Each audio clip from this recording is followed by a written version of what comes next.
starting? Yeah. Are we starting from the beginning? No. So we wanted to tell you a little bit more of the story of what led us to Auburn. So as some of you have read, when we were in Tanzania for our sabbatical, which was January through July 2025, we knew a move was coming. We knew we needed to be somewhere else, both for our family and for the discipleship project. We were praying and asking the Lord to show us. We were looking into options. And just laying everything before the Lord. And during our time in Tanzania, as we were praying, I had a couple of really vivid dreams that we were moving to Auburn, and told Crystal about this. And no offense, but I wasn't excited about moving to Auburn.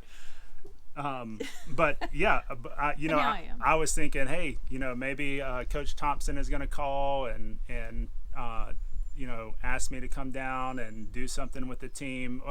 Just because I had the dreams, I wasn't saying like, this is where we are going to move. We were still praying like God would just clearly open a door and lead us there.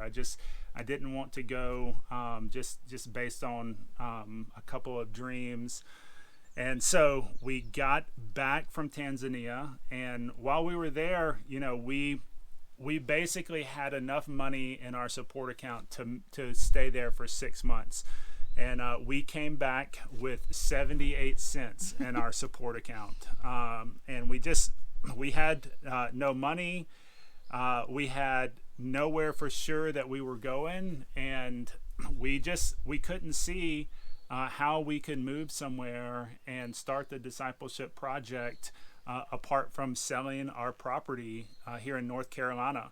And so we had just kind of surrendered that to the Lord, even though we had poured 7 years of blood, sweat, and tears into building things here and setting things up here, and have learned so many lessons, and just felt like we haven't seen it reach its full potential. But we just said, okay, God, if this is what you wanted as, just for a season, we surrender that. And so the first week back, I'm getting things ready to be able to list it on the market and take pictures and go to church back here in the States that first Sunday, and just really heard the Lord say to me, give me a chance. Just give me a chance. And the only thing that I could think about is he's saying, give me a chance to keep your property and for me to provide what y'all need to start the discipleship project. And so I told Crystal, and so we just, we started praying and saying, okay, God, like, our situation. We have no money. We have a mortgage payment due next week. We have nothing. We have nothing except prayers. And just the Lord confirmed that week when a friend came over for dinner and handed me an envelope that was the exact amount that our mortgage payment was, full of cash, and said, the Lord put it on my heart to give this to you. And he just, the next week, we met with some of our ministry supporters who gave us money to get groceries, like right away when we're telling them the story, and then sent in a donation to get us through the next month. And then just more support was coming in to at least get us through the end of the year. And we basically said, okay, God, if you are leading us somewhere, you need to show us by the end of the year. And by show us, in my mind, I had the idea of like Paul when he was, away for 3 years in Tarsus, and Barnabas is getting the church started at Antioch, and he goes and says, Paul, we need you here to help teach and disciple the people at this church. And I just was praying, God, I want somebody to come and say, we need you here. And that's what, we just didn't want to make anything happen or force anything. We wanted it to be obvious, like this is where God is leading us. And so the next week I get a call from a friend in Cashers, North Carolina, and he says, hey, are you back from Tanzania? How'd it go? basically, I'm calling because our church is looking for a pastor. Our church in Cashiers, North Carolina, that's where our kids had gone to school, and we have some friendships there. And Which is not what we were expecting at all. Yeah. But we were open to whatever the Lord And I had. said, well, Michael, I honestly never saw myself being a pastor of a church. We have really felt called to discipleship ministry with college students, but I have completely surrendered everything to the Lord and said I wanted him to make it obvious by somebody calling me, and you have called, and so we're gonna just have our hands open and say, if this is what you want, we'll pursue this. And so we started praying. Yeah, we started praying and just said, God, we trust you. If this is where you're leading us, we trust you. Even though it's a smaller church, it's an older congregation, there's no college nothing students. Like the college ministry. Nothing like anything we had done, but God, I'll go if that's what you want. I'm indifferent. Indifferent means you get to a place where you say, I only want what God wants. Nothing more, nothing less, nothing else. And so I started meeting with the elders, starting getting to know them, visited the church a few times, and they were in a process of redoing, or just really for the first time, doing their bylaws, their constitution, figuring out exactly who they were. So this was a slow process of a few months. And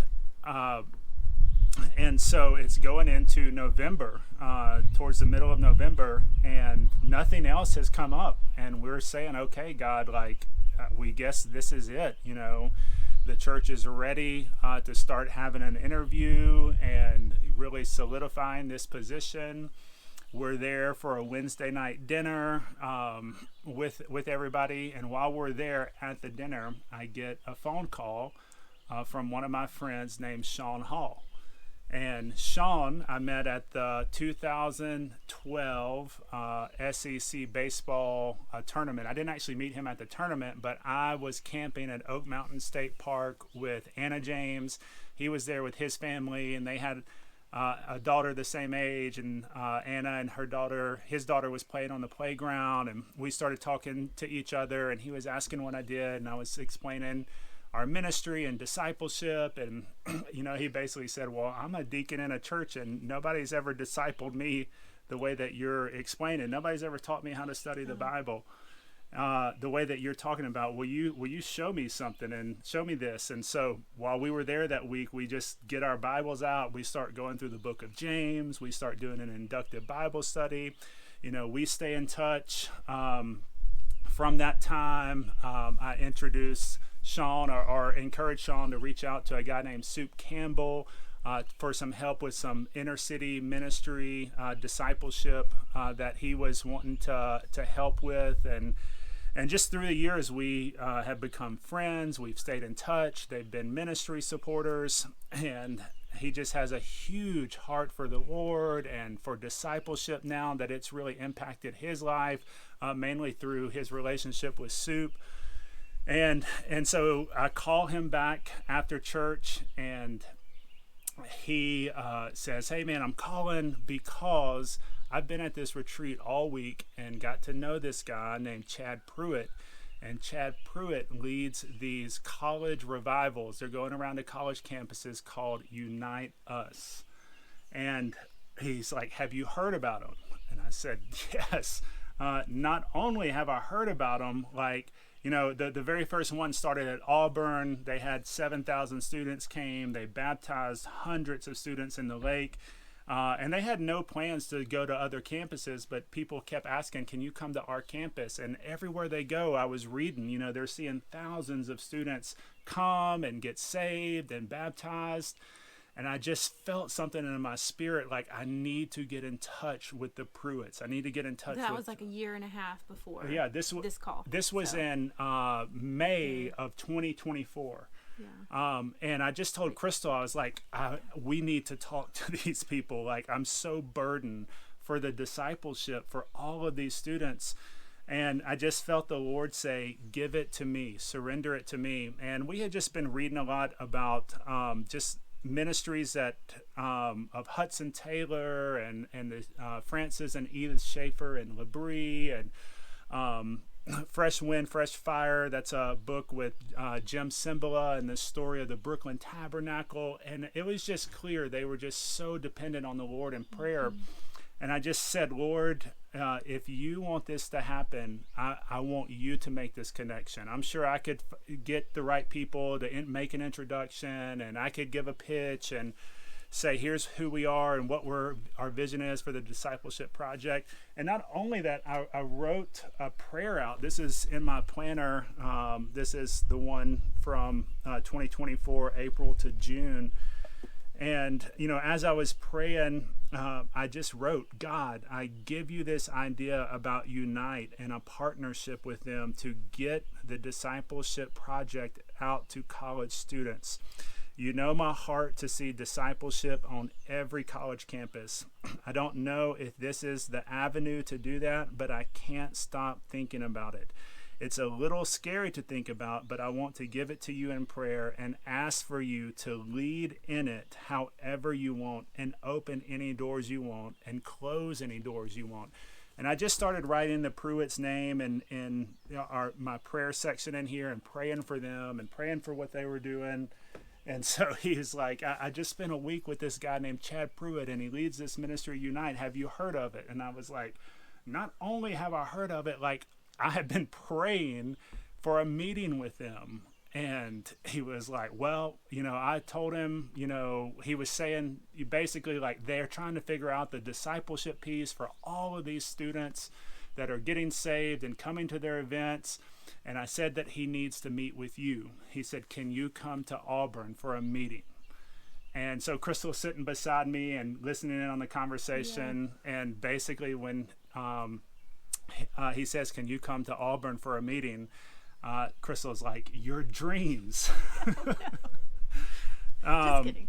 Your dreams. It's crazy. And so I just was blown away that God put this together. So 2 weeks later, we're driving to Auburn, and we have a meeting. We meet myself, Sean, Soup Campbell, and Chad Pruitt, and an Auburn student, John Paul, came to it, and we just shared some of the stories of what the Lord was doing in our lives and our ministries. We talked about discipleship. And I just shared my vision for the discipleship project. I showed the planner. I showed basically the framework that we were using for discipleship and how we were making it simple and reproducible. And basically, by the end of the meeting, Chad Pruitt is saying, I've got the names and emails of 70,000 college students. I've got, the contact information for every campus minister, every campus pastor. When are you going to have your resources ready? When's this new planner and this new journal going to be ready? And I said, well, we're hoping to have it ready by the start of the 2026 semester. So we got to spend all next semester doing our rebrand and getting our new products and our new website. And so by the end of the meeting, we just all felt that the Lord was leading us to Auburn. And a big piece of it was Sean just saying, my wife and I have been very successful with our business, and we just have felt this year we were wanting to get into a place to be able to give more and help more with ministries get started. And we want to be able to help the discipleship project get started. We want to help with whatever funding that takes to get these journals and planners printed and designed and get y'all to Auburn. And so that was just confirmation, like, God, this is where you are leading us. Anything you would say?